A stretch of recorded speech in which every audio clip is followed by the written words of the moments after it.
नमस्कार दोस्तों, एग्जामोफोबिया YouTube channel में आप सभी लोगों का स्वागत है। जैसा कि आप सभी विद्यार्थियों को विदित है कि हम लोग 69th बीपीएससी पीटी को मद्देनज़र रखते हुए विभिन्न संस्थानों के टेस्ट पेपर सॉल्व करवा रहे हैं। इसी कड़ी में आज हम लोग ध्येय संस्थान के 5वें नंबर के टेस्ट पेपर पर चर्चा करेंगे और 1 से लेके 150 तक के क्वेश्चनों को सॉल्व करेंगे। साथ ही उसके एक्सप्लेनेशन में भी हम लोग विस्तार से चर्चा करेंगे। तो चलिए शुरू करते हैं क्वेश्चन नंबर 1 के साथ।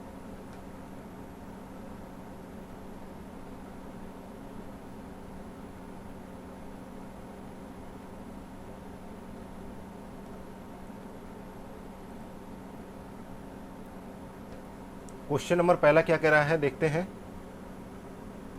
क्वेश्चन नंबर पहला कह रहा है कि राज्यपालों के संदर्भ में निम्नलिखित कथनों पर विचार कीजिए। 3 कथन दे रखे हैं और आपको इन कथनों पर विचार करना है कि कौन से सही है, कौन से सही नहीं है। तो इसमें सही है के लिए देखा गया है, तो देखते हैं। पहला कथन है कि वह राज्य की विधायिका का अंग होता है। दूसरा कथन है कि वह राज्य के उच्च न्यायालय के जो न्यायाधीश हैं उनकी उनकी नियुक्ति करता है। और तीसरा है कि राज्यपाल मृत्यु दंड को क्षमा कर सकता है। तो आपको बताना है, देखिए कि कौन सा सही कथन है या कितने सही कथन है। तो यहाँ पे पहला कथन पे चर्चा करते हैं। तो संविधान के अनुच्छेद जो है 168 के तहत जो है राज्यपाल जो है राज्य की विधायिका का अंग होता है। ये पहला कथन सही है। लेकिन संविधान के अनुच्छेद 217 के तहत राज्यों के उच्च न्यायालयों के न्यायाधीशों की नियुक्ति जो है राष्ट्रपति द्वारा की जाती है, ना कि राज्यपाल द्वारा। तो ये कथन गलत हो जाता है। और अगला है कि अनुच्छेद 161 के तहत राज्य की राज्यपालिका शक्ति के विस्तार वाले विषयों संबंधी किसी विधि के विरुद्ध किसी अपराध के लिए दोष सिद्धि ठहराए गए व्यक्ति के दंड का राज्यपाल जो है प्रविलंबन, विराम, परिहार, लघुकरण या उसे क्षमा कर सकता है, अथवा दंडादेश का निलंबन, परिहार या लघुकरण कर सकता है, परंतु जो है मृत्युदंड है उसको क्षमा नहीं कर सकता है। तो यहाँ पे ये भी गलत हो जाता है। अनुच्छेद 72 के तहत जो है मृत्यु दंड को जो क्षमा करने की शक्ति केवल राष्ट्रपति के पास होती है। तो ये यहाँ पे गलत हो जाएगा। तो ए ऑप्शन यहाँ पे सही हो जाएगा। अगला है क्वेश्चन नंबर दूसरा। क्वेश्चन नंबर दूसरा कह रहा है कि निम्नलिखित में से किसने संविधान सभा की प्रथम बैठक की अध्यक्षता की थी। तो किसने संविधान सभा की प्रथम बैठक की अध्यक्षता की थी? तो इसकी अध्यक्षता जो है डॉक्टर सच्चिदानंद सिन्हा ने की थी। जो अध्यक्षता हुई थी ये अस्थायी हुई थी। कब हुई थी? 9 दिसंबर 1946 को। इसके बाद जो है 11 दिसंबर 1946 को संविधान सभा के जो स्थायी जो है अध्यक्ष नियुक्त हुए थे, जो निर्विरोध चुने गए थे, वो डॉक्टर राजेंद्र प्रसाद चुने गए थे। अगर जो है अस्थायी के लिए पूछे तब ये सही है, और स्थायी के लिए पूछे तो ये सही है। आगे बढ़ते हैं, देखते हैं क्वेश्चन नंबर तीसरा। क्वेश्चन नंबर तीसरा है निम्नलिखित में से किस एक का सुझाव था कि राज्यपाल को उस राज्य के बाहर का एक प्रतिष्ठित व्यक्ति होना चाहिए और उसे एक ऐसा तटस्थ व्यक्ति होना चाहिए जिसके गहन राजनीतिक जुड़ाव ना हो या उसने हाल के पिछले विषयों में राजनीति में भाग नहीं लिया हो। किस समिति का ये सुझाव था या किस आयोग का सुझाव था, ये आपको बताना है। तो तीसरे का यहाँ पे सही जवाब क्या होगा? इसकी सिफारिश जो है सरकारिया आयोग ने किया था। सी ऑप्शन सही जवाब है। उन्होंने अनुशंसा की थी कि राज्यपाल को उस राज्य के बाहर का एक जो है प्रतिष्ठित व्यक्ति होना चाहिए और उसे एक ऐसा तटस्थ व्यक्ति होना चाहिए जिसके गहन राजनीतिक जुड़ाव ना हो और उसने हाल के पिछले वर्षों में राजनीति में भाग न लिया हो। इसके अलावा बदलते हुए सामाजिक राजनीतिक एवं आर्थिक परिदृश्य में केंद्र और राज्यों के मध्य जो है मौजूद व्यवस्थाओं की कार्य प्रणाली की समीक्षा की दृष्टि से भारत सरकार ने 9 जून 1983 को न्यायमूर्ति RS सरकारिया की अध्यक्षता में एक आयोग का गठन किया था जिसने ये सुझाव दिया था। अगला है क्वेश्चन नंबर चौथा। क्वेश्चन नंबर चौथा कह रहा है कि निम्नलिखित में से कौन सा या कौन से राज्य के उच्च न्यायालय का मुख्य क्षेत्राधिकार नहीं है। तो यहाँ पे भारतीय संविधान के अनुसार जो है परामर्श संबंधी क्षेत्राधिकार अनुच्छेद 143 के तहत मात्र सर्वोच्च न्यायालय का है। वहीं प्रारंभिक क्षेत्राधिकार, निरीक्षण का क्षेत्राधिकार और अपीली क्षेत्राधिकार जो है राज्यों के उच्च न्यायालय को भी है। तो यहाँ पे सही जवाब क्या होगा? A option. नेक्स्ट है क्वेश्चन नंबर 5वां। क्वेश्चन नंबर 5वां है, निम्नलिखित कथनों पर विचार कीजिए। पहला कथन है कि सर्वोच्च न्यायालय के अधिकार क्षेत्र को बढ़ाने का अधिकार जो है राष्ट्रपति को है, और दूसरा है कि सर्वोच्च न्यायालय के न्यायाधीश का वेतन संसद द्वारा निर्धारित होता है। तीसरा कथन है कि संविधान की व्याख्या करने का अंतिम अधिकार जो है सर्वोच्च न्यायालय को है। तो यहाँ पे देखते हैं कौन सा सही है। तो संविधान के अनुच्छेद 138 के तहत सर्वोच्च न्यायालय के अधिकार क्षेत्र को बढ़ाने का अधिकार संसद को है, ना कि राष्ट्रपति को। तो यहाँ पे पहला गलत हो जाता है। दूसरा है सर्वोच्च न्यायालय के न्यायाधीश का वेतन संसद द्वारा निर्धारित किया जाता है, ये सही है। तीसरा है कि संविधान की व्याख्या करने का अंतिम अधिकार जो है सर्वोच्च न्यायालय को है। इस शक्ति के तहत जो है सर्वोच्च न्यायालय द्वारा केंद्र व राज्य दोनों स्तरों पर जो है विधायी या कार्यकारी आदेशों की संवैधानिकता की जांच की जा सकती है, और इसके अलावा अधिकारित पाए जाने की स्थिति में इन्हें जो है अविधिक या असंवैधानिक और या अवैध भी घोषित किया जा सकता है। तो यहाँ पे ये भी सही जवाब हो जाएगा, इसलिए यहाँ पे डी ऑप्शन सही होगा, उपयुक्त में से एक से अधिक। नेक्स्ट है क्वेश्चन नंबर 6वां। निम्नलिखित कथनों पर विचार कीजिए। पहला कथन है कि जब विधानसभा अध्यक्ष और उपाध्यक्ष का पद खाली हो तो राज्यपाल विधानसभा के किसी सदस्य को कार्यवाही सुनिश्चित करने के लिए नियुक्त कर सकता है। इसके अलावा राज्य विधान परिषद के कुल सदस्यों के छठे भाग को राज्यपाल नामित कर सकता है, जिन्हें साहित्य, विज्ञान, कला, सहकारिता आंदोलन और समाज सेवा का ज्ञान हो या इसका व्यवहारिक अनुभव हो। इसके अलावा तीसरा कथन है कि राज्यपाल सुनिश्चित करता है कि वार्षिक वित्तीय विवरण यानी राज्य बजट को राज्य विधानमंडल के सामने रखा जाए। तो आपको बताना है कि कौन सी कथन सही है। तो यहाँ पे तीनों ही कथन सही है, तो इसलिए यहाँ पे डी ऑप्शन सही जवाब हो जाएगा। नेक्स्ट है क्वेश्चन नंबर 7वां। क्वेश्चन नंबर 7वां है, निम्नलिखित कथनों पर विचार कीजिए। पहला है कि भारतीय संविधान के मौलिक ढांचे या आधारिक संरचना के सिद्धांत का स्रोत न्यायिक व्याख्या है। इसके अलावा दूसरा कथन है कि केशवानंद भारती 1975 का जो केस है उसके मामले में सर्वोच्च न्यायालय ने संविधान के मौलिक ढांचे का सिद्धांत प्रतिपादित किया। और तीसरा कथन है कि प्रधानमंत्री को भारतीय संविधान का संरक्षक तथा अभिभावक कहा जाता है। आपको यह देख के बताना है कि कौन सा कथन सही नहीं है।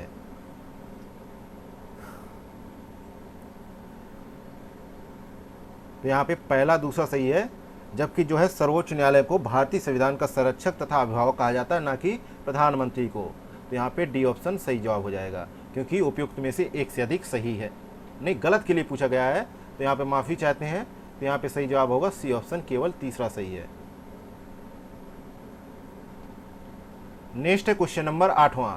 भारतीय संविधान में राज्य के नीति निर्देशक तथ्यों की संकल्पना किस देश के संविधान पर आधारित है?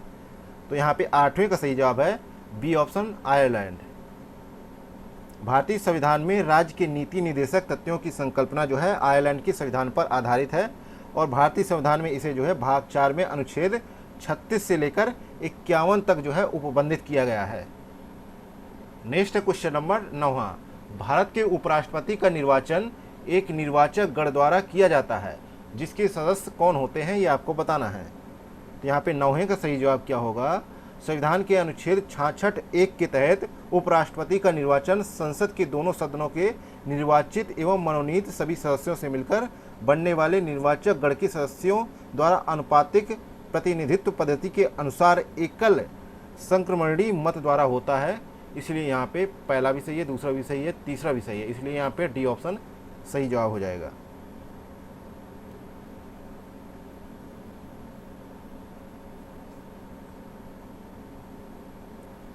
नेक्स्ट है क्वेश्चन नंबर 10वां।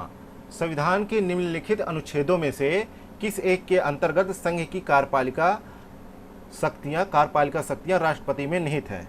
तो किस अनुच्छेद के तहत? तो भारतीय संविधान के अनुच्छेद जो है 53(1) के अनुसार जो है संघ की कार्यपालिका शक्ति जो है राष्ट्रपति में निहित होगी, जिसका प्रयोग वह इस संविधान के अनुसार स्वयं या अपने अधीनस्थ अधिकारियों के द्वारा करेगा। इस प्रकार भारतीय संघ का कार्यपालिका अध्यक्ष जो है राष्ट्रपति होता है। अगला है क्वेश्चन नंबर 11वां, भारत सरकार को कानूनी विषयों पर परामर्श कौन देता है?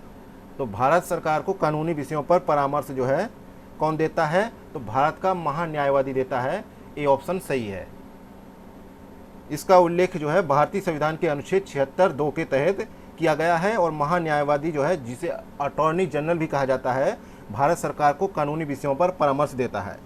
यह भारत सरकार का प्रथम विधि अधिकारी होता है जो राष्ट्रपति के द्वारा नियुक्त किया जाता है और राष्ट्रपति के प्रसाद पर्यंत अपना पद धारण करता है। अगला है क्वेश्चन नंबर 12वां। क्वेश्चन नंबर 12वां है कि आर्थिक नियोजन निम्नलिखित में से भारतीय संविधान की किस सूची में सम्मिलित है? तो आर्थिक नियोजन निम्नलिखित में से भारतीय संविधान की जो है समवर्ती सूची में सम्मिलित है। तो यहाँ पे सी ऑप्शन सही जवाब हो जाएगा। समवर्ती सूची की प्रविष्टि संख्या 20 आर्थिक और सामाजिक आयोजना का उल्लेख करती है। नेक्स्ट है क्वेश्चन नंबर 13 है, शिक्षा जो प्रारंभ में राज्य सूची का विषय था उसे किस संविधान संशोधन द्वारा समवर्ती सूची में स्थानांतरित किया गया? तो यहाँ पे 13 का सही जवाब है बी ऑप्शन। 42वें संविधान संशोधन के तहत जो है राज्य सूची का जो विषय था शिक्षा, उसे जो है समवर्ती सूची में स्थानांतरित कर दिया गया। और ये जो है संशोधन जो है 1976 की जो है धारा 57 द्वारा इसे समवर्ती सूची में स्थानांतरित किया गया। अगला है क्वेश्चन नंबर 14 है, निम्नलिखित में से किस अनुच्छेद के अनुसार भारतीय संविधान अंतर्राज्यीय परिषद के संबंध में प्रावधान करता है? तो यहाँ पे 14 का सही जवाब है बी ऑप्शन, अनुच्छेद 263 के तहत।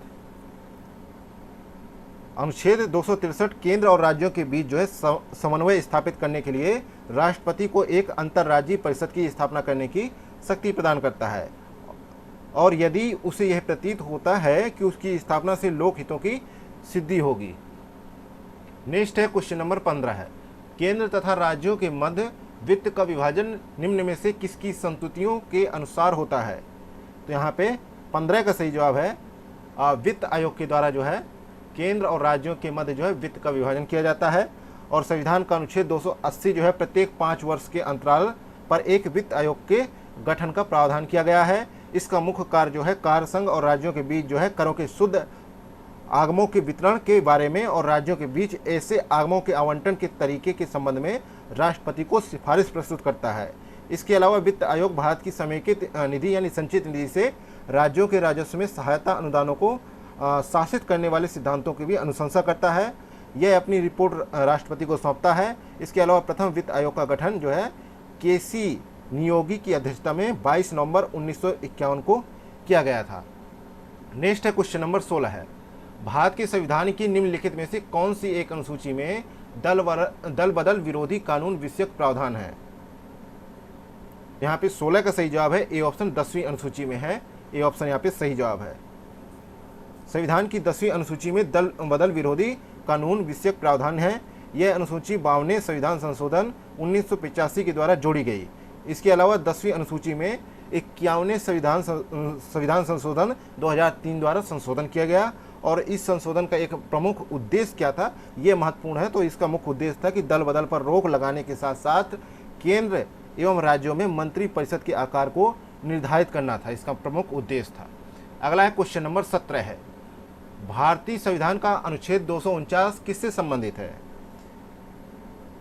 तो अनुच्छेद 249 जो है राज्य सूची के विषयों के संबंध में संसद की विधायी शक्तियों से संबंधित है। ये ऑप्शन यहाँ पे सही जवाब है। नेक्स्ट है क्वेश्चन नंबर 18 है, संविधान की व्याख्या करने का अंतिम अधिकार किसे है? तो संविधान की अंतिम व्याख्या करने का जो है अंतिम अधिकार सर्वोच्च न्यायालय को है। बी ऑप्शन सही जवाब है। सर्वोच्च न्यायालय को ही संविधान का प्रहरी और संरक्षक माना जाता है। नेक्स्ट है क्वेश्चन नंबर 19, भारतीय संविधान का कौन सा अनुच्छेद बच्चों के शोषण के विरुद्ध मौलिक अधिकार से संबंधित है?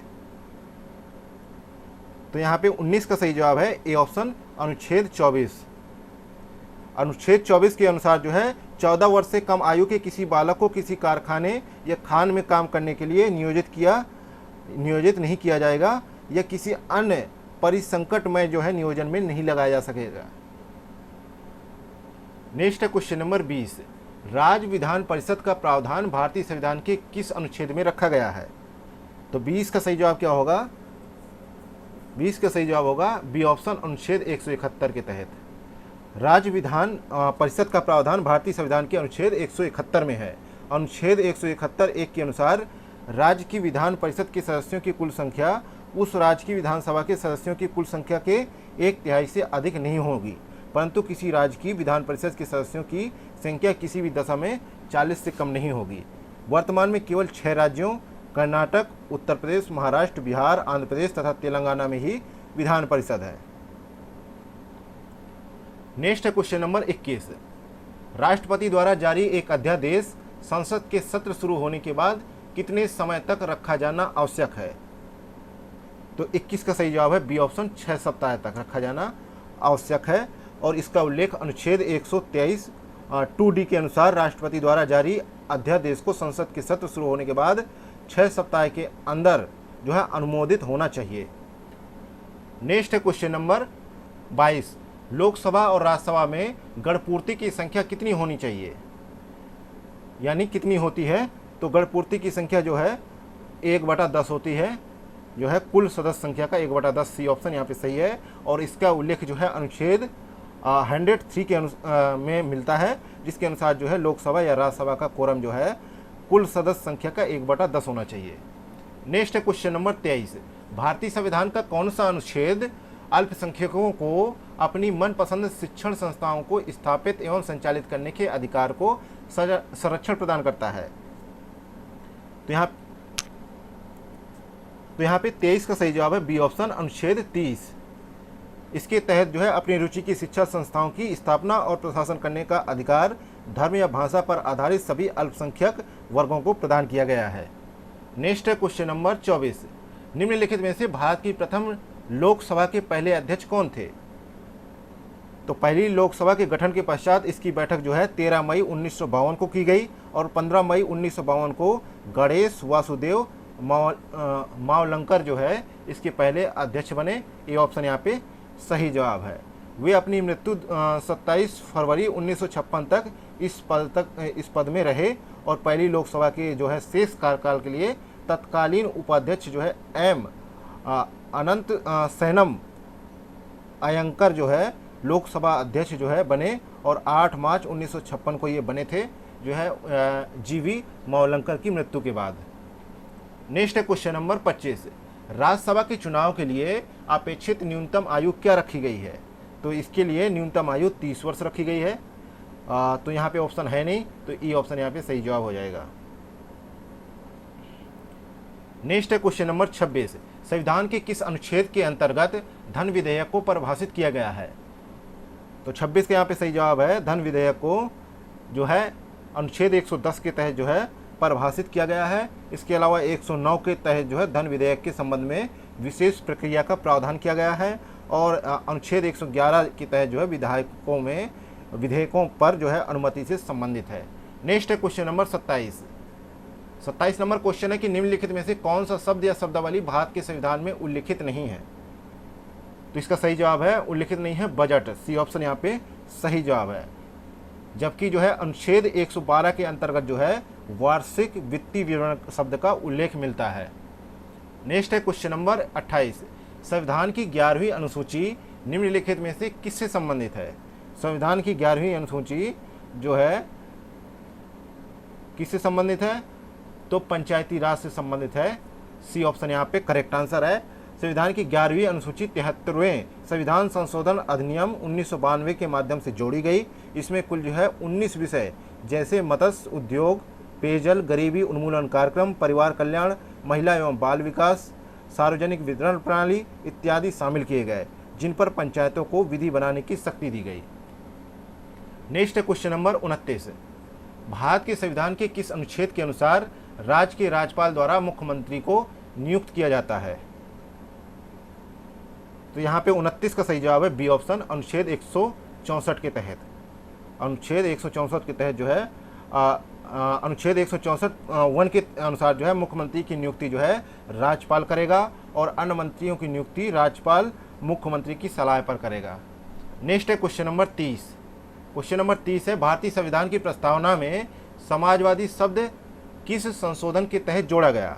तो समाजवादी जो है शब्द जो है 42वें संविधान संशोधन के तहत जो 1976 में हुआ उसके तहत जो है इसको जोड़ा गया और प्रस्तावना में समाजवादी, पंथ निरपेक्ष और अखंडता शब्द जोड़े गए। नेक्स्ट है क्वेश्चन नंबर 31। राज्य में धन विधेयक यानी मनी बिल प्रस्तुत किया जाता है। तो मनी बिल कैसे प्रस्तुत किया जाता है? तो इसका सही जवाब है सी ऑप्शन, केवल जो है राज्य में धन विधेयक केवल विधानसभा में प्रस्तुत किया जाता है और संविधान के अनुच्छेद 198(1) के अनुसार धन विधेयक विधान परिषद में पुनः स्थापित नहीं किया जाएगा। नेक्स्ट है क्वेश्चन नंबर 32। भारत में संसदीय प्रणाली की सरकार है क्योंकि 32 का सही जवाब है सी ऑप्शन, मंत्रिपरिषद लोकसभा के प्रति उत्तरदायी है, तो इसलिए जो है भारत में संसदीय प्रणाली की सरकार है। नेक्स्ट है क्वेश्चन नंबर 33। क्वेश्चन नंबर 33 है, संविधान के निम्नांकित में से किस अनुच्छेद के प्रावधान के अंतर्गत भारतीय संसद को नया राज्य बनाने का अधिकार है? तो अनुच्छेद 3 के तहत नए राज्यों के निर्माण और उनके क्षेत्रीय सीमाओं और उनके नाम में परिवर्तन करने का अधिकार जो है भारतीय संसद में निहित है, तो इसके तहत जो है सी ऑप्शन यहाँ पे सही जवाब है। जबकि अनुच्छेद 1 के तहत जो है संघ का नाम और राज्य क्षेत्र है और अनुच्छेद 2 के तहत भारतीय संघ में नए राज्यों के प्रवेश या स्थापना की शक्ति संसद को प्रदान की गई है। नेक्स्ट है क्वेश्चन नंबर 34। निम्नलिखित में से किसे समुदाय विकास के पहले कार्यक्रम के रूप में स्थापित किया गया था?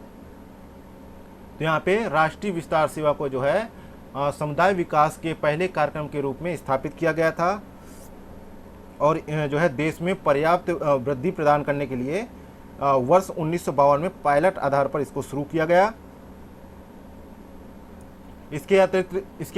इसके अतिरिक्त जो है सामुदायिक विकास का पहला कार्यक्रम राष्ट्रीय विस्तार सेवा था जो वर्ष 1953 में शुरू किया गया। अगला है क्वेश्चन नंबर 35। सर्वोच्च न्यायालय के न्यायाधीशों की सेवानिवृत्ति की उम्र क्या है? तो सर्वोच्च न्यायालय के न्यायाधीशों की सेवानिवृत्ति की उम्र जो है 65 वर्ष है और जबकि उच्च न्यायालयों में 62 वर्ष है। नेक्स्ट है क्वेश्चन नंबर 36।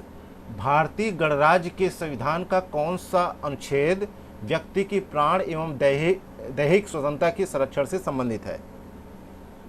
तो अनुच्छेद 21 है, बी ऑप्शन यहाँ पे करेक्ट आंसर है। इस अनुच्छेद के अनुसार किसी व्यक्ति को उसके प्राण या दैहिक स्वतंत्रता से विधि द्वारा स्थापित प्रक्रिया के अनुसार ही वंचित किया जा सकेगा। नेक्स्ट है क्वेश्चन नंबर 37।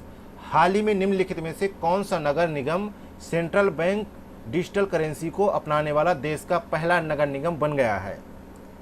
तो यहाँ पे 37 का सही जवाब होगा पटना नगर निगम, ए ऑप्शन सही जवाब है। लॉन्च इवेंट 23 मई 2023 को पटना नगर निगम के मेयर, डिप्टी मेयर और नगर आयुक्त की भागीदारी के साथ इसको बनाया गया और इसके अतिरिक्त जो है अब जो है भारतीय रिजर्व बैंक द्वारा उत्पन्न ई-रुपया नामक डिजिटल मुद्रा का उपयोग पूरे पटना नगर निगम में किया जाएगा और ऑनलाइन भुगतान जो है प्रणाली पटना नगर निगम के राजस्व को बढ़ाने में योगदान देगी। साथ ही व्यक्तियों को अपने घरों से भुगतान करने के लिए सुविधाजनक सुविधाएं भी प्रदान करेगी। नेक्स्ट है क्वेश्चन नंबर 38। हाल ही में निम्नलिखित में से किस राज्य को भारत का पहला पूर्ण रूप से ई शासित राज्य घोषित किया गया है? तो 25 मई 2023 को केरल के जो है मुख्यमंत्री पिनराई विजयन ने राज्य को भारत का पहला पूर्ण रूप से ई शासित राज्य घोषित किया है। ई शासन के मद्देनजर राज्य में सरकारी सेवाओं की एक जो है पूरी श्रृंखला का डिजिटलीकरण कर दिया गया है जिससे नागरिकों को तुरंत और पारदर्शी रूप से सुविधाएं प्रदान की जा सकेंगी। इसके अलावा केरल जो है डिजिटल रूप से सशक्त समाज में बदलने के उद्देश्य से नीतिगत पहलों के माध्यम से यह सफलता हासिल की है। यहाँ पे बी ऑप्शन करेक्ट जवाब है। नेक्स्ट है क्वेश्चन नंबर 39। हाल ही में निम्नलिखित में से किसने अंतर्राष्ट्रीय बुकर पुरस्कार 2023 जीता है? तो यहाँ पे इसका सही जवाब क्या होगा? C option, Georgi Gospodinov. इन्होंने अपने उपन्यास टाइम शेल्टर के लिए 2023 का अंतर्राष्ट्रीय बुकर पुरस्कार जीता है। नेक्स्ट है क्वेश्चन नंबर 40। हाल ही में भारत ने किस देश को हराकर एशियाई कबड्डी चैंपियनशिप 2023 का खिताब जीता है?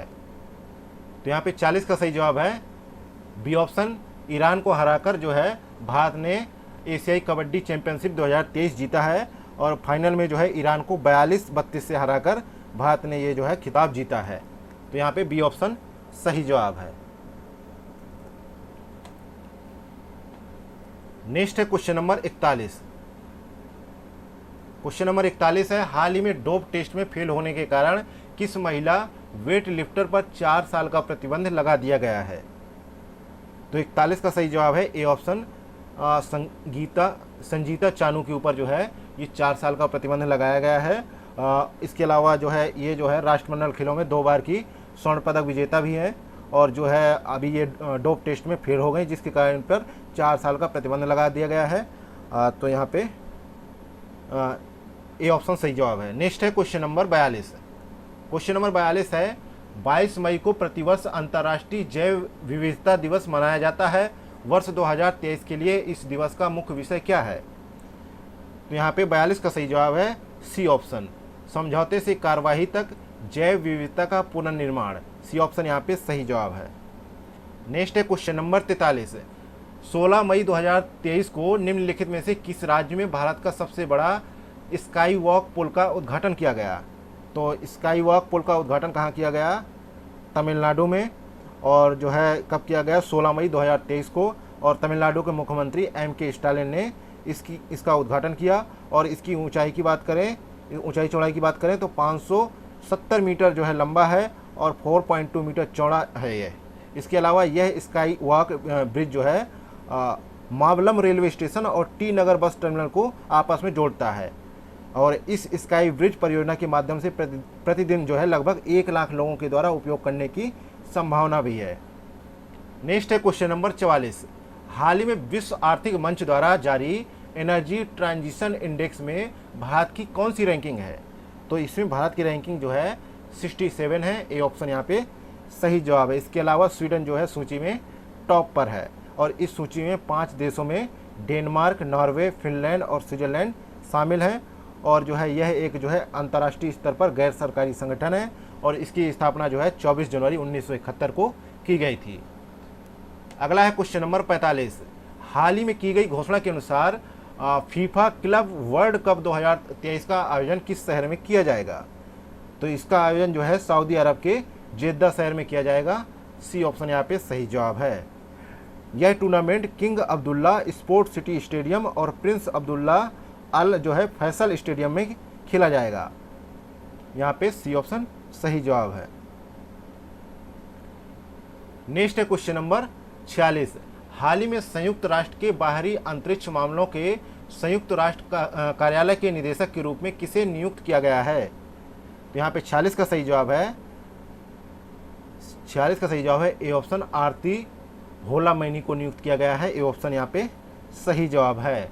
नेक्स्ट है क्वेश्चन नंबर 47। अमेरिकी कांग्रेस के संयुक्त सत्र को 2 बार संबोधित करने वाले पहले भारतीय प्रधानमंत्री कौन है? तो ये प्रधानमंत्री नरेंद्र मोदी बने हैं। ए ऑप्शन यहाँ पे सही जवाब है। इजराइल के प्रधानमंत्री बेंजामिन नेतन्याहू के बाद जो है वह जो है प्रधानमंत्री मोदी जो है दूसरे अंतर्राष्ट्रीय नेता हैं जिन्हें एक से अधिक बार यह सम्मान प्रदान किया गया है। अगला है क्वेश्चन नंबर 48। हाल ही में समलैंगिक विवाह को मान्यता देने वाला पहला बाल्टिक देश कौन सा है? तो 48 का सही जवाब है इस्टोनिया है। बी ऑप्शन यहाँ पे सही जवाब है। नेक्स्ट है क्वेश्चन नंबर 49। हाल ही में हिंदुस्तान एरोनॉटिक्स लिमिटेड ने भारतीय वायुसेना के हल्के लड़ाकू विमान के उत्पादन के लिए किसके साथ समझौता किया है? तो ये समझौता किसके साथ हुआ है? GE एरोस्पेस के साथ। तो यहाँ पे ए ऑप्शन सही जवाब हो जाएगा।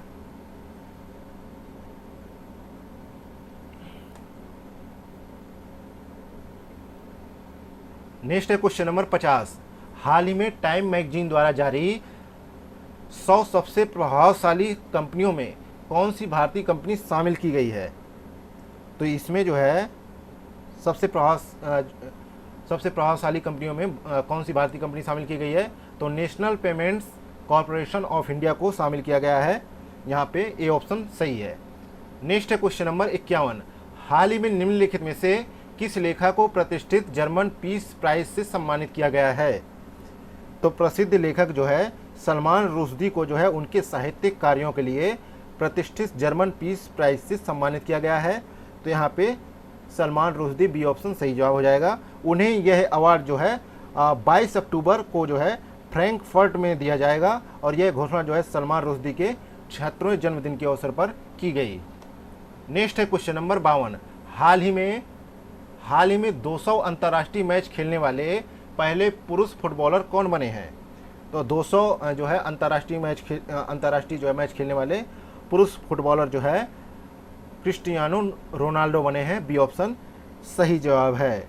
रोनाल्डो ने यह उपलब्धि जो है आइसलैंड के खिलाफ जो है यूईएफए यूरो 2024 के क्वालिफाइंग मैच के दौरान हासिल की।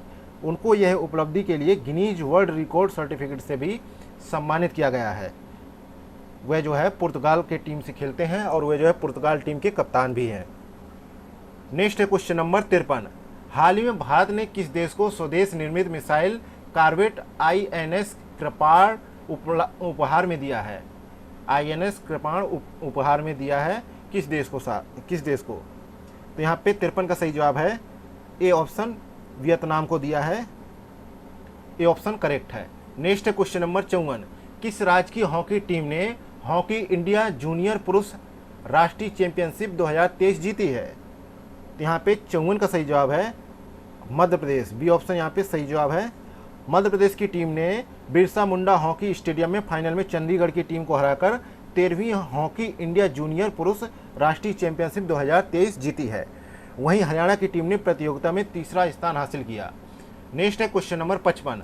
हाल ही में फेस ऑथेंटिकेशन फीचर के साथ पीएम किसान मोबाइल ऐप किसने लॉन्च किया है?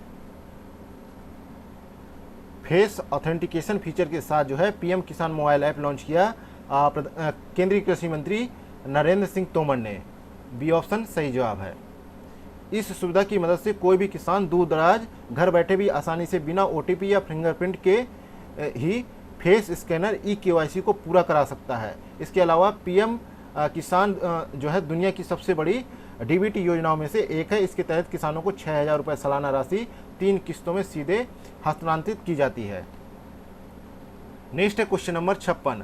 अंतर्राष्ट्रीय ओलंपिक दिवस प्रतिवर्ष कब मनाया जाता है? तो अंतर्राष्ट्रीय ओलंपिक दिवस जो है प्रतिवर्ष 23 जून को मनाया जाता है। जो है यह दिवस जो है अंतर्राष्ट्रीय ओलंपिक समिति की स्थापना के उपलक्ष्य में मनाया जाता है। इसकी शुरुआत 1948 में की गई थी। नेक्स्ट है क्वेश्चन नंबर 57। हाल ही में इफ्को ने नैनो लिक्विड यूरिया के निर्यात के लिए किस देश के साथ समझौता किया है? तो यहाँ पे 57 का सही जवाब है जो है अमेरिका के साथ जो है ये समझौता हुआ है। तो यहाँ पे अमेरिका है नहीं, तो ई ऑप्शन यहाँ पे सही जवाब हो जाएगा। नेक्स्ट है question number 58। Economist intelligence unit के अनुसार रहने के लिहाज से दुनिया का सबसे अच्छा शहर कौन सा है? तो इसका सही जवाब है इकोनॉमिस्ट इंटेलिजेंस यूनिट ने रहने के लिहाज से दुनिया के सबसे अच्छे शहरों की लिस्ट जारी की है। इस लिस्ट के अनुसार ऑस्ट्रिया की राजधानी वीना रहने के लिए दुनिया का सबसे अच्छा शहर माना गया है। बी ऑप्शन सही जवाब है। इसके बाद कोपेनहेगन जो है Denmark, Melbourne Australia, Sydney Australia, Vancouver Canada शहरों का नाम जो है दिया गया है। अगला है क्वेश्चन नंबर 59। हाल ही में निम्नलिखित में से कौन सा देश नासा के आर्टेमिस प्रोग्राम में शामिल हुआ है? नासा के आर्टेमिस प्रोग्राम में शामिल हुआ है। तो हाल ही में भारत ने आर्टेमिस समझौते में शामिल होने का फैसला किया है। यहाँ पे ए ऑप्शन सही जवाब है, जो समान विचारधारा वाले देशों को नागरिक अंतरिक्ष अन्वेषण मंच पर साथ लाता है। इसके तहत जो है नासा और इसरो 2024 में अंतर्राष्ट्रीय अंतरिक्ष स्टेशन के लिए एक संयुक्त मिशन पर भी सहमत हुए हैं। नेक्स्ट है क्वेश्चन नंबर 60। हाल ही में ओशन रिंग ऑफ योगा का आयोजन किसके द्वारा किया गया? तो इसका आयोजन जो है इंडियन नेवी द्वारा किया गया। ए ऑप्शन यहाँ पे सही जवाब है। नेक्स्ट है क्वेश्चन नंबर 61। हाल ही में भारतीय सेना ने किस देश में एक्सरसाइज खान क्वेस्ट 2023 में भाग लिया है? तो यहाँ पे 61 का सही जवाब है भारतीय सेना जो है मंगोलिया में जो है multinational peace keeping exercise Khan quest 2023 में भाग लिया है। तो यहाँ पे सी ऑप्शन सही जवाब है। नेक्स्ट है क्वेश्चन नंबर 62, भारत के राष्ट्रीय खेलों के 37वें संस्करण का आयोजन किस राज्य में किया जाएगा? तो इसका आयोजन जो है गोवा में किया जाएगा। बी ऑप्शन सही जवाब है। गोवा के जो है डॉक्टर श्यामा प्रसाद मुखर्जी स्टेडियम में इसका आयोजन किया जाएगा। नेक्स्ट है क्वेश्चन नंबर 63 नंबर क्वेश्चन है कि हाल ही में स्क्वैश विश्व कप 2023 का टाइटल किस देश ने जीता है? तो यहाँ पे सही जवाब है मिस्र ने जीता है। सी ऑप्शन सही जवाब है और इसका आयोजन जो है भारत में किया गया। नेक्स्ट है क्वेश्चन नंबर 64, हाल ही में किसे रिसर्च एंड एनालिसिस विंग के नए प्रमुख के रूप में नियुक्त किया गया है? तो रवि सिन्हा को नियुक्त किया गया है। ए ऑप्शन यहाँ पे सही जवाब है और जो है इनका कार्यकाल जो है 2 साल के लिए होगा। वह अपना पदभार जो है 30 जून को उन्होंने संभाला और रवि सिन्हा जो है छत्तीसगढ़ कैडर के 1988 बैच के IPS अधिकारी हैं। नेक्स्ट है क्वेश्चन नंबर 65, हाल ही में इंडिगो एयरलाइंस ने 500 A320 विमानों की खरीद के लिए किसके साथ समझौता किया है? तो ये समझौता जो है भारतीय एयरलाइन कंपनी इंडिगो ने एयरबस को जो है 500 लगभग A320 फैमिली एयरक्राफ्ट का ऑर्डर किया है। यहाँ पे एयरबस सही है। सी ऑप्शन सही जवाब है। एयरबस जो है दुनिया की एक प्रमुख वाणिज्यिक विमानन निर्माता कंपनी है और जो है इसके साथ ही इंडिगो जो है A320 फैमिली एयरक्राफ्ट की सबसे बड़ी खरीदारों में शामिल हो गई है। नेक्स्ट है क्वेश्चन नंबर 66। क्वेश्चन नंबर 66 है कि हाल ही में सोलर अल्ट्रावायलेट इमेजिंग टेलीस्कोप का निर्माण किसके द्वारा किया गया? तो इसका निर्माण जो है किसके द्वारा किया गया? IUCA के द्वारा इसका जो है निर्माण किया गया। बी ऑप्शन यहाँ पे करेक्ट आंसर है। इसका उपयोग जो है इसरो के पहले सोलर मिशन आदित्य L1 में किया जाएगा, जो अभी हाल ही में लॉन्च किया गया है उसमें किया जाएगा। आदित्य L1 मिशन में 7 जो है पेलोड के साथ इस स्पेस टेलीस्कोप को भेजा जाएगा। नेक्स्ट है क्वेश्चन नंबर 67 नंबर क्वेश्चन है कि हाल ही में इंडोनेशिया बैडमिंटन ओपन के डबल्स का खिताब किस जोड़ी ने जीता है? तो यहाँ पे 67 का सही जवाब है। ए ऑप्शन सात्विक और चिराग ने जीता है। ए ऑप्शन सही जवाब है। नेक्स्ट है क्वेश्चन नंबर 68, हाल ही में किस रेलवे स्टेशन को ईट राइट स्टेशन सर्टिफिकेट से सम्मानित किया गया है?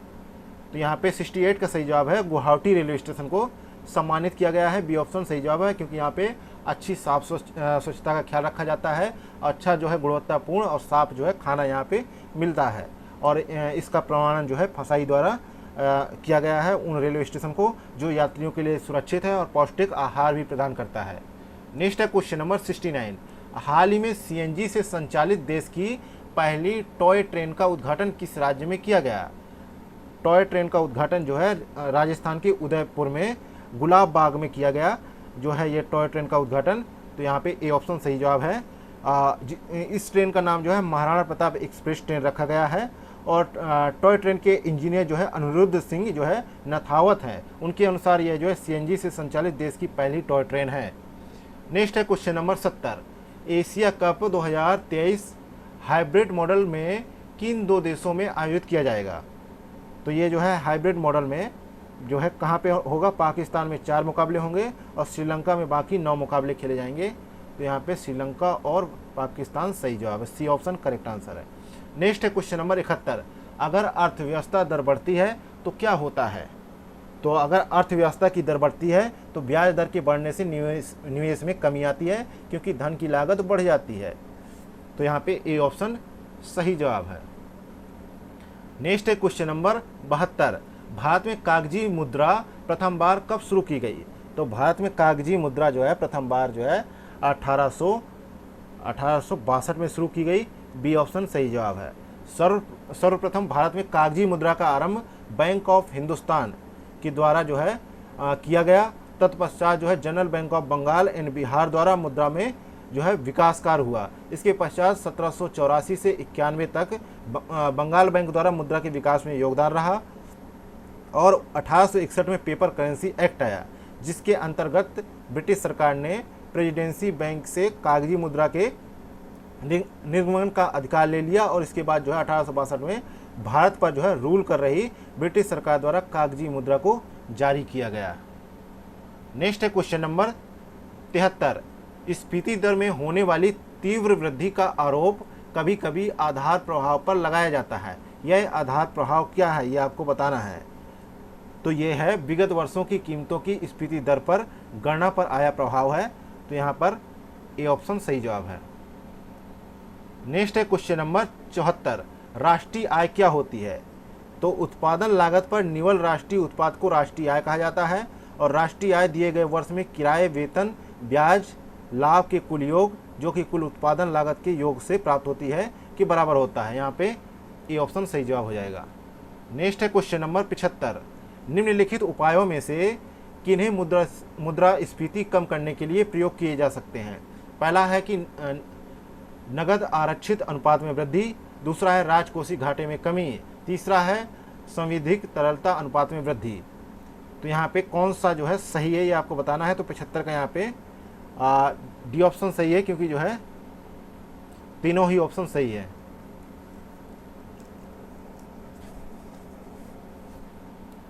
अगला है क्वेश्चन नंबर 76। क्वेश्चन नंबर 76 है किसी देश की राष्ट्रीय आय का अनुमान लगाया जाता है किस आधार पर? तो लगाया जाता है साधन लागत पर शुद्ध जो है राष्ट्रीय आय से, और साधन लागत पर शुद्ध राष्ट्रीय व्यय से, और साधन लागत पर शुद्ध राष्ट्रीय उत्पाद से। तो यहाँ पे तीनों ही सही है, डी ऑप्शन यहाँ पे सही जवाब होगा। नेक्स्ट है क्वेश्चन नंबर 77। फॉर्म सब्सिडी के संदर्भ में निम्नलिखित कथनों पर विचार कीजिए। पहला कथन है कि बिजली एवं सिंचाई बिलों में कमी किसानों को दी जाने वाली प्रत्यक्ष जो है फार्म सब्सिडी के अंतर्गत आती है। दूसरा है कि भारत में इनपुट सब्सिडी जैसे कि उर्वरक अप्रत्यक्ष सब्सिडी के अंतर्गत आते हैं। और तीसरा है कि भारत सरकार द्वारा दी जाने वाली सब्सिडी जो है अप्रत्यक्ष कोटि के अंतर्गत आती है। तो यहाँ पे जो है पहला कथन तो गलत है और दूसरा और तीसरा सही है। तो यहाँ पे नहीं के लिए पूछा गया है, तो ए ऑप्शन सही जवाब है। नेक्स्ट है क्वेश्चन नंबर 78। न्यूनतम समर्थन मूल्य के संदर्भ में निम्नलिखित कथनों पर विचार कीजिए। पहला कथन है कि यह किसानों की पैदावार के लिए न्यूनतम निश्चित मूल्य सुनिश्चित करती है। दूसरा कथन है कि न्यूनतम समर्थन मूल्य का उद्देश्य किसानों को पैदावार का न्यूनतम मूल्य उपलब्ध कराना है। और तीसरा है कि एमएसपी खाद्य सुरक्षा में सहायता करती है, क्योंकि एमएसपी ही वसूली कीमतों के निर्धारण का आधार है। तो आपको बताना है कि उपयुक्त कथनों में से कौन सा सही है। तो यहाँ पे 78 का सही जवाब क्या है? तीनों ही कथन सही है, यहाँ पे डी ऑप्शन सही जवाब है। नेक्स्ट है क्वेश्चन नंबर 78। भारत में औद्योगिक क्षेत्र की उपलब्धि को मापने के लिए निम्न में से कौन सी संस्था औद्योगिक उत्पादन सूचकांक जारी करती है? तो यहाँ पे ये संस्था है राष्ट्रीय सांख्यिकी कार्यालय है। बी ऑप्शन यहाँ पे सही जवाब है। नेक्स्ट है क्वेश्चन नंबर 80। क्वेश्चन नंबर 80 है जोखिम पूंजी के संदर्भ में निम्नलिखित कथनों पर विचार कीजिए। पहला कथन है कि नए उद्यमियों को उपलब्ध कराई गई दीर्घकालीन प्रारंभिक पूंजी। दूसरा कथन है कि उद्योगों के प्रतिस्थापन एवं नवीकरण के लिए उपलब्ध कराई गई निधियां। तीसरा है उद्योगों को उपलब्ध कराई गई अल्पकालीन पूंजी। तो उपयुक्त कथनों में से देख के बताना है कौन सा कथन सही है। तो यहाँ पे 80 का सही जवाब हो जाएगा ए ऑप्शन, क्योंकि पहला ही कथन सही है। जोखिम पूंजी के संदर्भ में ए ऑप्शन सही जवाब है। नेक्स्ट है क्वेश्चन नंबर 81। भारतीय अर्थव्यवस्था के संदर्भ में निम्नलिखित में से किस क्षेत्र में सकल घरेलू उत्पाद का सबसे बड़ा भाग होता है? तो किस क्षेत्र में होता है? तो 81 का सही जवाब है कि इकोनॉमी सर्वे 2022-23 के अनुसार जो है चालू कीमतों पर सबसे ज़्यादा हिस्सेदारी जो है सेवा क्षेत्र की रही है। सी ऑप्शन यहाँ पे सही जवाब है। इसके बाद विनिर्माण क्षेत्र का, और उसके बाद उद्योग एवं कृषि एवं संबद्ध क्षेत्र का। नेक्स्ट है क्वेश्चन नंबर 82। भारतीय अर्थव्यवस्था के संदर्भ में निम्नलिखित में से गैर वित्तीय ऋण में शामिल नहीं है। तो 82 का सही जवाब है सी ऑप्शन, सार्वजनिक ऋण जो है गैर वित्तीय ऋण में शामिल नहीं है। गैर वित्तीय औद्योगिक ऋण और राजकोषीय बिल या सरकार द्वारा लिया गया ऋण, क्रेडिट कार्डों पर बकाया राशि, परिवारों का जो है बकाया ऋण, ये जो है इत्यादि जो है गैर वित्तीय ऋण है। जबकि सार्वजनिक ऋण जो है इसमें शामिल नहीं किया जाता। नेक्स्ट है क्वेश्चन नंबर 83। भारत के पूंजी खाते के संबंध में निम्नांकित मदों पर विचार कीजिए।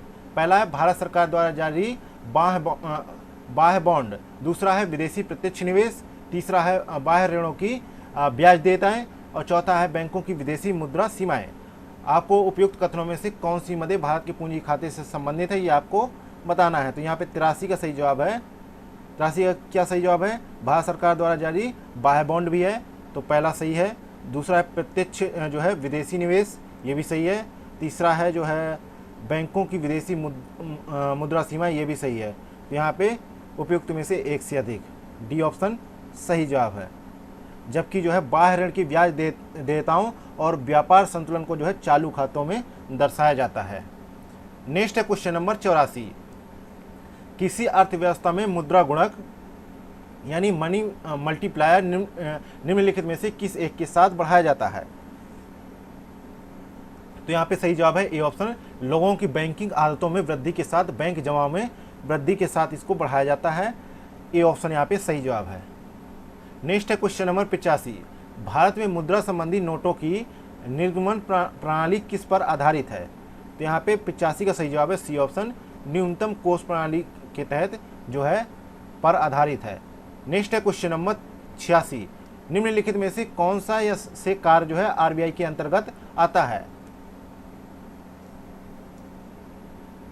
तो पहला ऑप्शन है कि नोटों का निर्गमन करना और जो है साख ऋण का जो है निर्गमन करना, और बैंकों के बैंक के रूप में कार्य करना, सरकार के एजेंट के रूप में कार्य करना, विनिमय दर का स्थिरीकरण करना, विदेशी विनिमय भंडारण का संग्रह करता।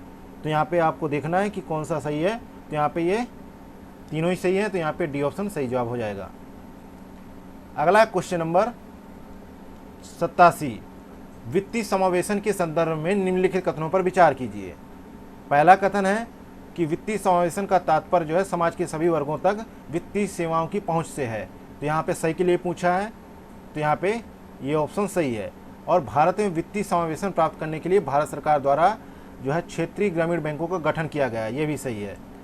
बैंक शाखाओं द्वारा प्रत्येक गाँव के लोगों को वित्तीय सहायता उपलब्ध कराई जा रही है, ये भी सही है। तो तीनों ही कथन सही है, तो यहाँ पे डी ऑप्शन सही जवाब होगा। नेक्स्ट है क्वेश्चन नंबर 88। लीड बैंक के संदर्भ में निम्नलिखित कथनों पर विचार कीजिए। तो यहाँ पे 88 का जो देखें तो लीड बैंक की जो है योजना है, तो भारतीय केंद्रीय बैंक ने दिसंबर 1969 में लीड बैंक योजना को प्रारंभ किया, ये सही है। और प्रत्येक जिले में एक लीड बैंक होगा जो संबंधित जिले में साख व्यवस्था के समन्वय में अग्रणी भूमिका निभाएगा, तो ये भी सही है। नेक्स्ट है प्रत्येक जिले में 2 लीड बैंक होंगे, ये गलत है, तो यहाँ पे सी ऑप्शन सही जवाब होगा। नेक्स्ट है क्वेश्चन नंबर है 89। 89 है नाबार्ड के संदर्भ में निम्नलिखित कथनों पर विचार कीजिए। पहला कथन है कि यह कृषि और ग्रामीण विकास के लिए सर्वोच्च निकाय है। दूसरा है कि इसकी स्थापना 12 जुलाई 1980 को हुई और यह केवल कृषि के लिए ऋण प्रदान करता है। तो उपयुक्त कथनों में से कौन सा कथन सही है, ये आपको बताना है। यहाँ पे जो है इसकी स्थापना 12 जुलाई 1980 को हुई और ये जो है कृषि और ग्रामीण विकास के लिए सर्वोच्च निकाय है, ये भी सही है। और ये कृषि के साथ साथ ग्रामीण विकास के लिए भी ऋण प्रदान करता है। तो यहाँ पे तीसरा ऑप्शन सही नहीं है, तो यहाँ पे उपयुक्त में से एक से अधिक। अगला है क्वेश्चन नंबर 90। आर्थिक मंदी के समय निम्नलिखित में से कौन सा कदम उठाए जाने की सर्वाधिक संभावना होती है? तो आर्थिक मंदी के समय जो है सार्वजनिक परियोजनाओं पर व्यय में वृद्धि करना जो है आवश्यक होता है। बी ऑप्शन यहाँ पे सही जवाब है। मंदी न केवल जीडीपी को प्रभावित करता है बल्कि वास्तविक आय, रोजगार, औद्योगिक उत्पादन और थोक तथा खुदरा बिक्री जैसी अर्थव्यवस्था में फैली विभिन्न आर्थिक गतिविधियों को भी प्रभावित करता है। इसलिए जो है सार्वजनिक परियोजनाओं पर व्यय में वृद्धि करना आवश्यक हो जाता है। नेक्स्ट है क्वेश्चन नंबर 91। भारत में जेंडर बजटिंग कब शुरू किया गया? तो भारत में जेंडर बजटिंग जो है 2005-06 में शुरू किया गया। ए ऑप्शन यहाँ पे सही जवाब है। जेंडर बजटिंग जो है महिलाओं को मुख्यधारा में लाने का एक शक्तिशाली कार्यक्रम है। इसके द्वारा यह प्रयास किया जाता है कि महिलाओं को पुरुषों के समान ही विकास का लाभ प्राप्त हो सके। इसके अंतर्गत नीतियों एवं कार्यक्रमों के निर्माण और कार्यान्वयन एवं समीक्षा करते समय लैंगिक दृष्टिकोण को भी ध्यान में रखा जाता है। नेक्स्ट है क्वेश्चन नंबर 92। क्वेश्चन नंबर 92 कह रहा है कि भारत में निम्न में से कौन सा राजकोषीय नीति को निर्धारित करता है। इनमें से राजकोषीय नीति को वित्त मंत्रालय निर्धारित करता है, सी ऑप्शन सही जवाब है, जबकि मौद्रिक नीति जो है आरबीआई द्वारा निर्धारित की जाती है। नेक्स्ट है क्वेश्चन नंबर 93, भारत में राजस्व घाटे से तात्पर्य क्या रखा गया है। तो यहाँ पे भारत में राजस्व घाटे से तात्पर्य भारत सरकार को अपने उन व्ययों के वित्त पोषण के लिए उधार लेने की आवश्यकता है जो पूंजीगत परिसंपत्तियों का निर्माण नहीं करते। तो यहाँ पे बी ऑप्शन सही होगा। नेक्स्ट है क्वेश्चन नंबर जो है 94। क्वेश्चन नंबर 94 है, बजट के हिसाब किताब की जांच भारतीय संसद किसके द्वारा करती है। तो इसकी जो है जांच जो है सार्वजनिक लेखा समिति द्वारा की जाती है, बी ऑप्शन यहाँ पे सही जवाब है। इस समिति में 22 सदस्य होते हैं, 15 लोकसभा सदस्य और 7 राज्यसभा सदस्य होते हैं, और विपक्षी दल का कोई सदस्य जो है इस समिति का अध्यक्ष होता है। नेक्स्ट क्वेश्चन नंबर 95, समान रूप से भारत में प्रति 5 वर्ष बाद जो है वित्त आयोग की नियुक्ति की जाती है। तो यहाँ पे 95 का सही जवाब है, केंद्रीय अनुदान और संघ के राजस्व में राज्यों का अंश निर्धारित करने के लिए। तो यहाँ पे ए ऑप्शन करेक्ट आंसर है। नेक्स्ट है क्वेश्चन नंबर 96, भारतीय संविधान की प्रस्तावना में निम्नलिखित में से किस स्वतंत्रता का वर्णन किया गया है। तो यहाँ पे 96 का सही जवाब है, बी ऑप्शन आर्थिक स्वतंत्रता का जो है जिक्र किया गया है, बी ऑप्शन यहाँ पे राइट आंसर है। नेक्स्ट है क्वेश्चन नंबर 97, किस अधिनियम ने भारतवासियों को अपने देश के प्रशासन में कुछ हिस्सा लेना संभव बनाया। तो यहाँ पे चार्टर्ड एक्ट 1833 की धाराओं में सबसे महत्वपूर्ण धारा 87 थी, जिसमें यह कहा गया था कि किसी भी भारतीय अथवा क्राउन की देशज प्रजा को अपने धर्म, जन्मस्थान, वंशानुक्रम, वर्ण अथवा इनमें से किसी एक कारणवश कंपनी के अधीन पद अथवा सेवा के अयोग्य नहीं माना जाएगा। और जो है इसका प्रावधान जो है चार्टर्ड एक्ट 1833 में किया गया।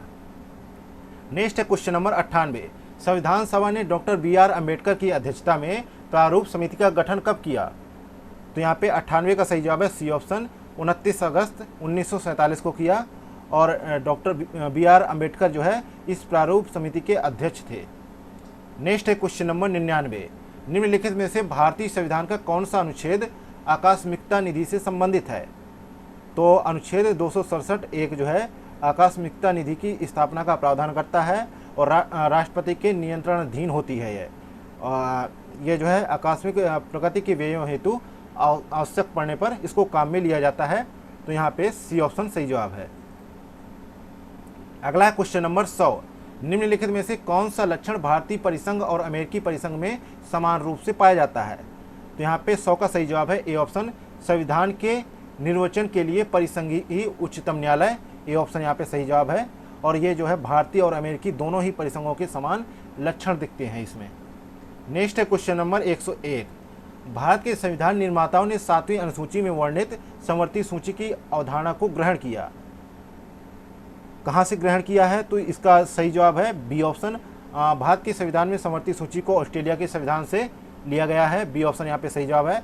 इस सूची में ऐसे विषय शामिल हैं जिन पर केंद्र एवं राज्य दोनों को कानून बनाने का अधिकार है, किंतु दोनों द्वारा निर्मित कानून में टकराव की स्थिति में केंद्र द्वारा निर्मित कानून ही मान्य होगा। इसे 7वीं अनुसूची में सम्मिलित किया गया है। अगला है क्वेश्चन नंबर 102, किस प्रधानमंत्री के कार्यकाल के दौरान भारत के संविधान में 9वीं अनुसूची को पुनर्स्थापित किया गया था। तो यहाँ पे 102 का सही जवाब क्या है, ए ऑप्शन प्रथम प्रधानमंत्री जवाहरलाल नेहरू के कार्यकाल में इसको जो है 9वीं अनुसूची में प्रथम संविधान संशोधन अधिनियम 1951 के द्वारा जोड़ा गया था। नेक्स्ट है क्वेश्चन नंबर 103, भारतीय संविधान की तृतीय अनुसूची में निम्न में से क्या उपबंधित है। तो यहाँ पे पहला जवाब है संघ के मंत्री के लिए पद की शपथ का प्रारूप, दूसरा है उच्चतम न्यायालय के मुख्य न्यायाधीश द्वारा ली जाने वाली शपथ, तीसरा है संसद के सदस्य द्वारा ली जाने वाली शपथ का प्रारूप। तो यहाँ पे सही जवाब क्या होगा, तो यहाँ पे सही जवाब होगा डी ऑप्शन उपयुक्त में से एक से अधिक। अगला है क्वेश्चन नंबर 104, भारत के संविधान के निर्माताओं का मत निम्नलिखित में से किसमें प्रतिबंधित होता है। तो यहाँ पे सही जवाब है 104 का ए, उद्देशिका में जो है प्रतिबिंबित होता है, यानी प्रियम्बल में प्रतिबिंबित होता है। वस्तुतः उद्देशिका यानी प्रियम्बल संविधान निर्माताओं की मना स्थिति को समझने की एक कुंजी है। यह संविधान निर्माताओं के सिद्धांतों एवं आदर्शों को प्रदर्शित करता है और संविधान की प्रस्तावना ने देश की नियति को आकार देने में प्रमुख भूमिका निभाई। और 13 दिसंबर 1946 को संविधान सभा के समक्ष जो है जवाहरलाल नेहरू द्वारा प्रस्तुत उद्देश्य प्रस्ताव को 22 जनवरी 1947 को पारित किया गया, जिसे प्रस्तावना के रूप में स्वीकार कर लिया गया, संविधान की प्रस्तावना के रूप में स्वीकार कर लिया गया। अगला है क्वेश्चन नंबर 105।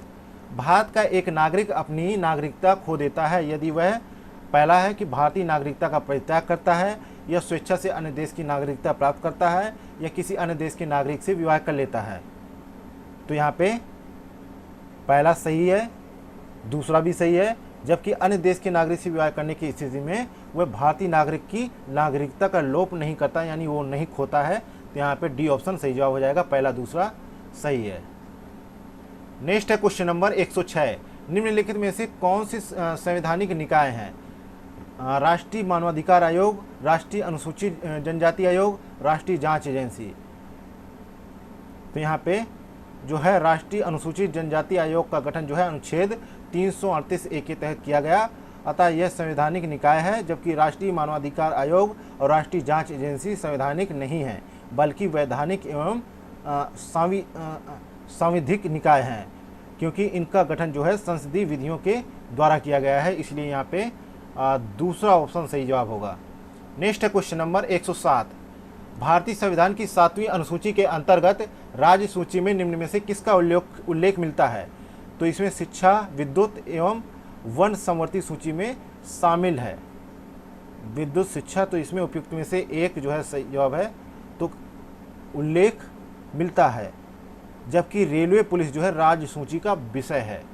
तो राज्य सूची का जो है विषय है, तो रेलवे संघ सूची का विषय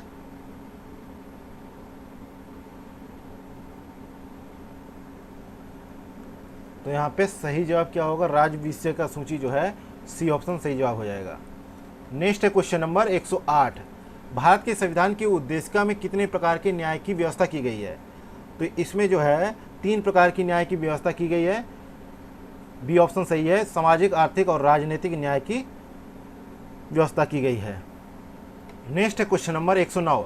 निम्नलिखित में से कौन सी भारतीय संविधान की विशेषता नहीं है? तो 109 का सही जवाब है सी ऑप्शन। प्रेसिडेंशियल गवर्नमेंट जो है, प्रेसिडेंशियल गवर्नमेंट जो है भारतीय संविधान की विशेषता नहीं है। प्रेसिडेंशियल गवर्नमेंट जो है भारतीय संविधान की विशेषता नहीं है।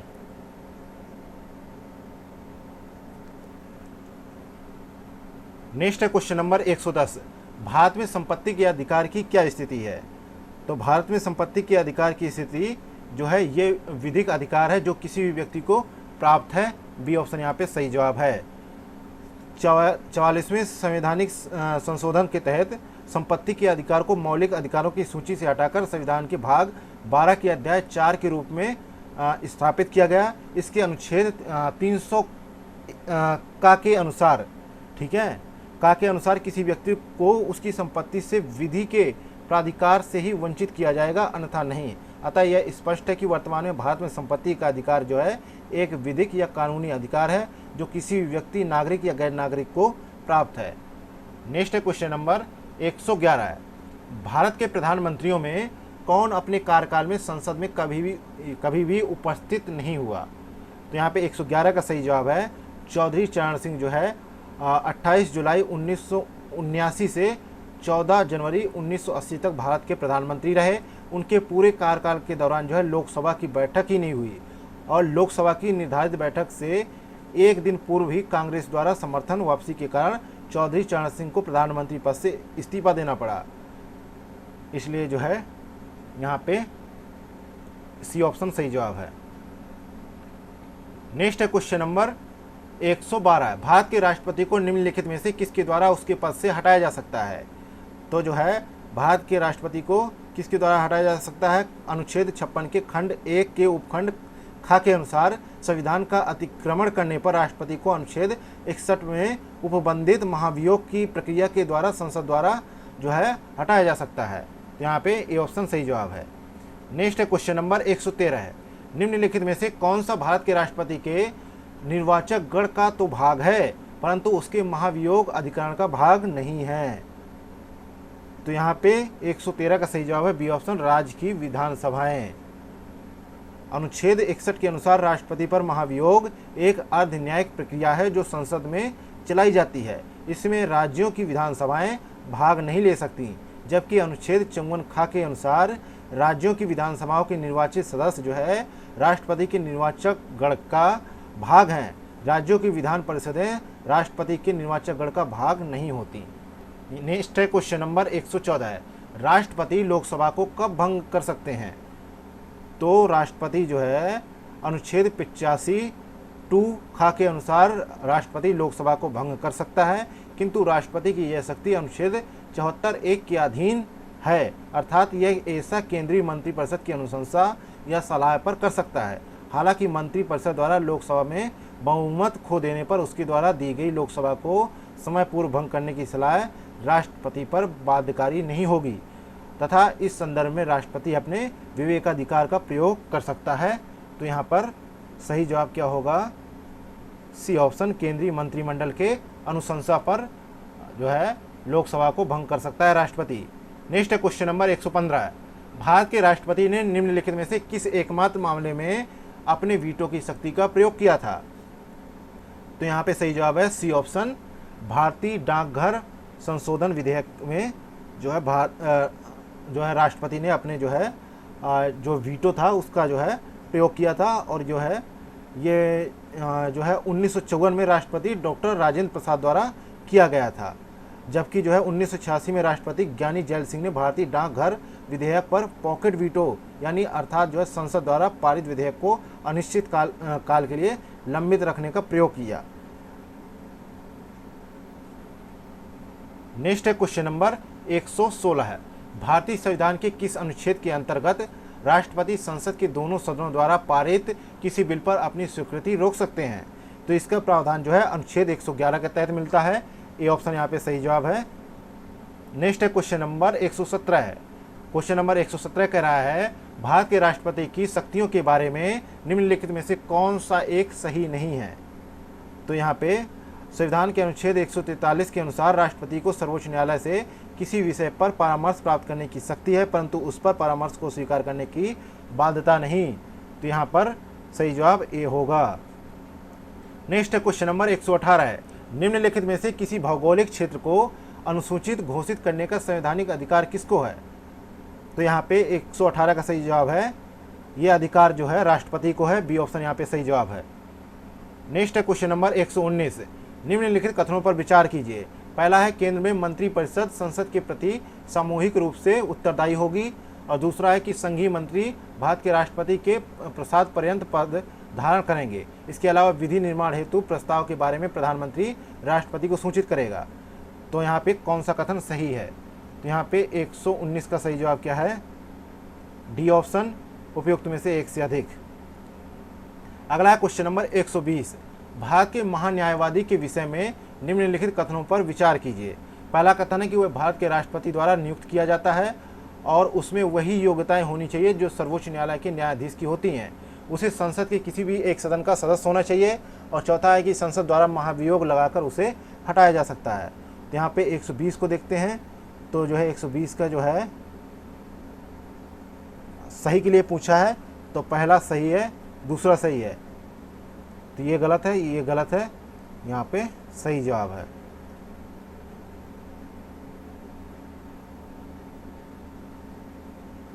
यहाँ जो है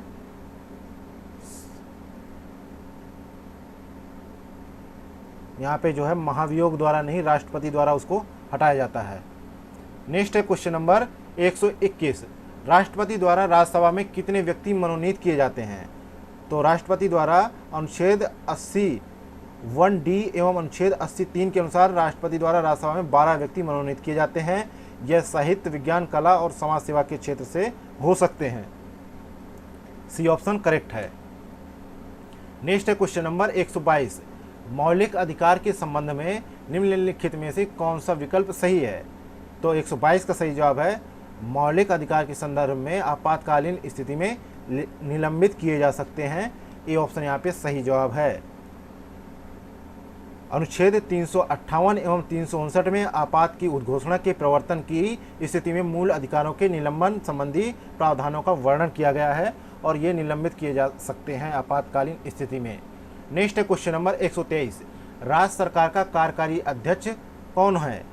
तो राज्य सरकार का कार्यकारी जो है अध्यक्ष जो है राज्यपाल है। सी ऑप्शन यहाँ पे सही है। इसका वर्णन जो है अनुच्छेद 154(1) में मिलता है। नेक्स्ट है क्वेश्चन नंबर 124। 124 नंबर क्वेश्चन है अगला, स्थानीय स्वशासन की सर्वोत्तम व्याख्या यह की जा सकती है कि यह एक प्रयोग है। किसका प्रयोग है? यह एक प्रयोग जो है किसका है? लोकतांत्रिक विकेंद्रीकरण का प्रयोग है। सी ऑप्शन सही जवाब है। हालांकि पंचायती राज व्यवस्था का शुभारंभ 2 अक्टूबर 1959 को राजस्थान के नागौर में हुआ और आगे चलकर 73वें संविधान संशोधन 1992 के द्वारा पंचायतों को संवैधानिक दर्जा प्रदान किया गया। इसका प्रमुख उद्देश्य क्या था कि स्थानीय जनता की विकास में भागीदारी एवं लोकतांत्रिक विकेंद्रीकरण को सुनिश्चित करना था। नेक्स्ट है क्वेश्चन नंबर 125, पंचायतों की वित्तीय अवस्था का मूल्यांकन करने के लिए वित्त आयोग के गठन का प्राधिकार किसको प्राप्त है? तो यहाँ 125 का सही जवाब है ए ऑप्शन, राज्य के राज्यपाल को है। ए ऑप्शन करेक्ट आंसर है। नेक्स्ट है क्वेश्चन नंबर 126, स्वतंत्र भारत में प्रथम बार संसदीय सचिव का पद किस वर्ष सृजित किया गया? तो ये जो है 1951 में सृजित किया गया। ए ऑप्शन सही जवाब है। और संसदीय सचिवों की नियुक्ति भारत के प्रधानमंत्री करते हैं और संसदीय सचिवों का प्रमुख कार्य जो है कैबिनेट मंत्रियों एवं प्रधानमंत्री की सहायता करना होता है। नेक्स्ट है क्वेश्चन नंबर 127, निम्नलिखित में से कौन सा एक प्राधिकरण किसी राज्य के राज्यपाल को उस विशेष राज्य की पंचायतों द्वारा विनियोजित हो सकने वाले करों और शुल्कों के निर्धारण के सिद्धांतों के विषय में संतुति करता है? तो यहाँ पे 127 का सही जवाब क्या है? बी ऑप्शन, राज्य वित्त आयोग। नेक्स्ट है क्वेश्चन नंबर 128, भारत में पंचायती राज व्यवस्था में शासन प्रणाली की संरचना क्या है? तो शासन प्रणाली की संरचना है जो है ग्राम, खंड और जिला स्तर पर स्थानीय स्वशासन की त्रिस्तरीय संरचना, और इसका उल्लेख 73वें संविधान संशोधन 1992 में किया गया है। सी ऑप्शन करेक्ट आंसर है। नेक्स्ट है क्वेश्चन नंबर 129, निम्नलिखित में से कौन भारत को पंथ निरपेक्ष राज्य वर्णित करता है? तो 129 का सही जवाब है। संविधान की प्रस्तावना जो है पंथ निरपेक्ष राज्य वर्णित करता है और संविधान के 42वें संविधान संशोधन अधिनियम 1976 में इसे जोड़ा गया। तो सी ऑप्शन यहाँ पे राइट आंसर है। नेक्स्ट है क्वेश्चन नंबर 130, निम्नलिखित युग्मों पर विचार कीजिए। संघ सूची, तो संघ सूची देखते हैं कि संघ सूची कितनी है? 97 है। संघ सूची वर्तमान में कुल विषय जो है 98 है और राज्य सूची में मूलतः जो है 66 विषय हैं और जो है समवर्ती सूची में मूलतः 47 विषय हैं। इस सूची में वर्तमान में 52 विषय हैं। ये ठीक है।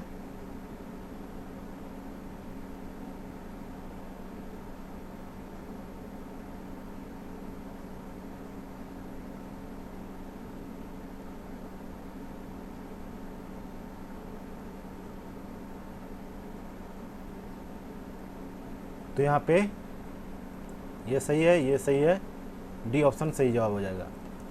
नेक्स्ट है क्वेश्चन नंबर 131, राज्यसभा द्वारा संविधान के अनुच्छेद 249 के अंतर्गत पारित संकल्प जिसके द्वारा संसद को राज्य सूची के विषय पर राष्ट्रीय हित में विधि निर्मित करने का अधिकार दिया गया हो, प्रवृत्त रहेगा। तो यहाँ पे 131 का सही जवाब है सी ऑप्शन, 1 वर्ष से अधिक नहीं। सी ऑप्शन सही जवाब है। नेक्स्ट है क्वेश्चन नंबर 132, भारतीय संविधान के अनुच्छेद 25 में प्रयुक्त हिंदू शब्द किसे सम्मिलित करता है? तो यहाँ पे 132 का सही जवाब है अनुच्छेद 25 2 खा में प्रयुक्त हिंदू शब्द के अंतर्गत बौद्ध, जैन एवं सिख शामिल है, जबकि पारसी इसमें शामिल नहीं है। यहाँ पे डी ऑप्शन करेक्ट होगा। अगला है क्वेश्चन नंबर 133, भारत में निम्नलिखित में से किसके अंतर्गत पंचायती राज प्रणाली की व्यवस्था की गई है? यहाँ पे भारतीय संविधान में भाग 4 के तहत राज्य के नीति निर्देशक सिद्धांतों के अंतर्गत पंचायती राज प्रणाली की व्यवस्था की गई है और संविधान के अनुच्छेद 40 राज्यों के लिए ग्राम पंचायतों के गठन का प्रावधान करता है। तो यहाँ पे सी ऑप्शन सही जवाब है। नेक्स्ट है क्वेश्चन नंबर 134, निम्नलिखित में से राष्ट्रपति किसकी नियुक्ति करता है? तो 134 का सही जवाब है डी ऑप्शन, उपयुक्त में से एक से अधिक। क्योंकि जो है राष्ट्रपति जो है अनुच्छेद 76 के अनुसार भारत के महान्यायवादी, अनुच्छेद 148 के अनुसार जो है नियंत्रक एवं महालेखा परीक्षक, और अनुच्छेद 155 के अनुसार जो है राज्यों के राज्यपाल की नियुक्ति करता है। इसलिए यहाँ पे डी ऑप्शन करेक्ट है। अगला है क्वेश्चन नंबर 135, भारतीय संघवाद को निम्नलिखित में से किसने सहकारी संघवाद कहा था? तो यहाँ पे 135 का सही जवाब है ए ऑप्शन, जी ऑस्टिन ने जो है सहकारी संघवाद कहा था भारतीय संघवाद को। नेक्स्ट है क्वेश्चन नंबर 136, एक राज्य को संघ में सम्मिलित करने अथवा नए राज्यों की स्थापना करने की कार्यपालिकी शक्ति किसे प्राप्त है? तो 136 का सही जवाब है संसद को यह शक्ति प्राप्त है, और अनुच्छेद 3 के तहत नए राज्यों के निर्माण, उनके क्षेत्रों, सीमाओं तथा नाम में परिवर्तन का अधिकार भारतीय संसद में निहित है। जबकि अनुच्छेद 1 के तहत संघ का नाम राज्य क्षेत्र है, और अनुच्छेद 2 के तहत भारतीय संघ में नए राज्यों के प्रवेश या स्थापना की शक्ति संसद को प्रदान की गई है। नेक्स्ट है क्वेश्चन नंबर 137, भारतीय संसद की लोक लेखा समिति के अध्यक्ष कौन मनोनीत करता है? तो ये जो है लोकसभा का अध्यक्ष मनोनीत करता है, बी ऑप्शन यहाँ पे सही जवाब है। नेक्स्ट है क्वेश्चन नंबर 138, निम्नलिखित में से किस व्यक्ति ने मूल अधिकारों को हमारे लोगों के लिए एक प्रतिज्ञा तथा सब विश्व के साथ किया गया समझौता कहा है? तो यहाँ पे डॉक्टर एस राधाकृष्णन ने यह तर्क दिया था, इसलिए यहाँ पे सी ऑप्शन सही जवाब है। नेक्स्ट है क्वेश्चन नंबर 139, भारत में एक नया राज्य सृजित करने वाले विधेयक को पारित होना अनिवार्य है, किसके द्वारा?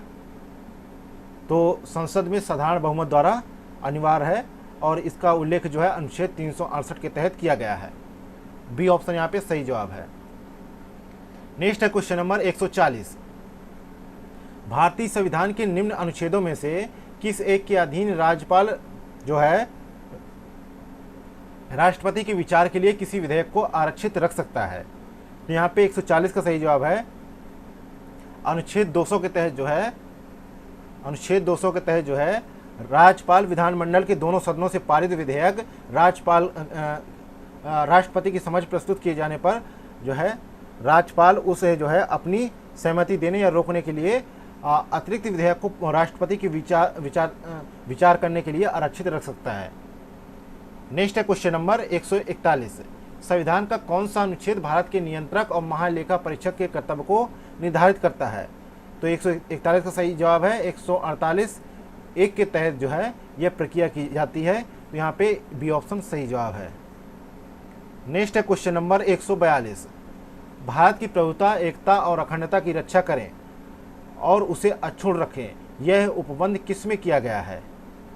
तो यह उपबंध जो है किसमें किया गया है? मूल कर्तव्य में किया गया है, और भारतीय संविधान के भाग 4D में अनुच्छेद 51D के तहत मूल कर्तव्य में शामिल किया गया है। बी ऑप्शन सही जवाब है। नेक्स्ट है क्वेश्चन नंबर 143, लोकसभा के लिए निर्वाचन के बारे में निम्नलिखित में से कौन सा कथन सही नहीं है? तो निर्वाचनों के लिए मतदाताओं की सूची को राष्ट्रपति के निर्देशन और नियंत्रण में तैयार किया जाता है, ये सही नहीं है, सी ऑप्शन सही जवाब है। नेक्स्ट है क्वेश्चन नंबर 144, संविधान के निम्नलिखित अनुच्छेदों में से कौन सा अनुच्छेद यह उपबंधित करता है कि मत बराबर होने की दशा में लोकसभा के अध्यक्ष का मत निर्णायक होगा और वह उसका प्रयोग करेगा? तो इसका उल्लेख जो है अनुच्छेद 101 के तहत लोकसभा अध्यक्ष या स्पीकर अपने कास्टिंग वोट यानी निर्णायक मत का प्रयोग केवल तब करते हैं जब किसी विषय के संदर्भ में हुए मतदान में सत्ता पक्ष एवं विपक्ष दोनों के वोट बराबर होने के कारण टाई हो जाता है। तो यहाँ पे सी ऑप्शन सही जवाब है।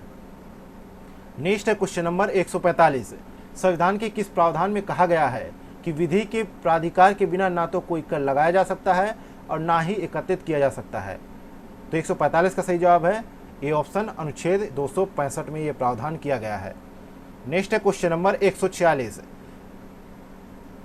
लेखानुदान संघ सरकार को अनुमति प्रदान करता है, तो किस चीज़ के लिए अनुमति प्रदान करता है? तो निश्चित अवधि के लिए भारतीय संचित निधि से धन निकालने के लिए अनुमति प्रदान करता है।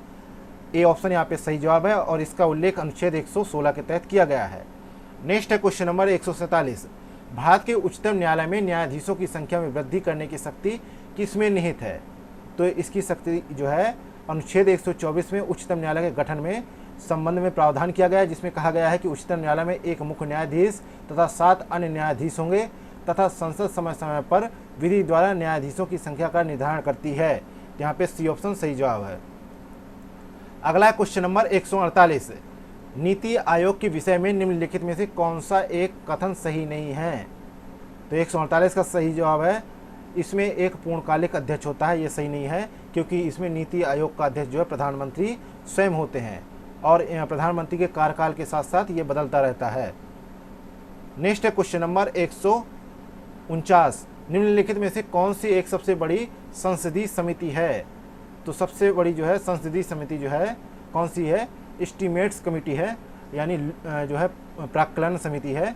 बी ऑप्शन यहाँ पे सही जवाब है। इसमें सदस्यों की संख्या 30 होती है और इसके सदस्य जो है केवल लोकसभा द्वारा निर्वाचित होते हैं। इसका कार्यकाल जो है 1 वर्ष का होता है और यह समिति बताती है कि प्राक्कलनों में निहित नीतियों के अनुरूप या मितव्ययिता बरती जा सकती है तथा संगठन कार्यकुशलता और प्रशासन में क्या क्या सुधार किए जा सकते हैं। इसके अलावा अंतिम क्वेश्चन है 150। निम्नलिखित में से कौन संसद के दोनों सदनों की संयुक्त बैठक की अध्यक्षता करता है? तो इसमें सही जवाब है सी ऑप्शन, लोकसभा का अध्यक्ष जो है इसकी अध्यक्षता करता है। सी ऑप्शन सही जवाब है और इसका उल्लेख 118(4) में किया गया है। इसी के साथ ही ध्येय IAS संस्थान द्वारा जो है संचालित जो है 69 BPSC के टेस्ट सीरीज के का श्रृंखला नंबर जो है 5 यहीं पे समाप्त होता है। मिलते हैं नेक्स्ट सेशन में। Thank you for watching Examophobia YouTube channel.